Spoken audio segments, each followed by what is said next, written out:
Amigues i amics, la contaminació atmosfèrica causa al voltant de 400.000 morts prematures a l'any a la Unió Europea. La lluita contra el canvi climàtic és imprescindible i urgent. Només a Europa emetem més de 4.300 milions de tones de CO2. Un 40% d'aquestes emissions corresponen al mercat de carbó del Sistema Europeu de Comerç d'Emissions, anomenat ETS.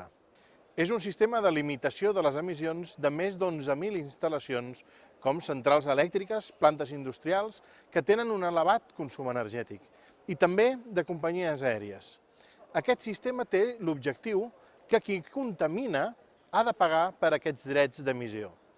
Però a la darrera dècada han succeït diversos desequilibris i en realitat resultava més barat pagar per contaminar que continuar invertint en tecnologies netes. Per això, al Parlament Europeu hem aprovat unes noves normes per intensificar la reducció d'aquestes emissions i descarbonitzar l'economia. Aquest objectiu va íntimament lligat amb la innovació en energies renovables, amb la modernització del sistema energètic i amb la preservació, molt important, dels llocs de treball.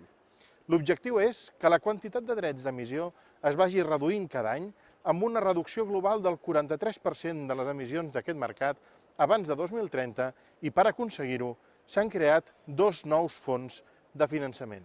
El repte final és complir amb els acords de París contra el canvi climàtic i a la vegada ajudar a les empreses en la seva transformació hipocarbònica, és a dir, deixar de dependre de la contaminant energia fòssil sense haver de comprometre ni els llocs de treball ni la seva competitivitat. Europa ha de seguir liderant la lluita global contra el canvi climàtic, però hem de trepitjar l'accelerador de la sostenibilitat per assolir els objectius marcats. Moltes gràcies i fins aviat.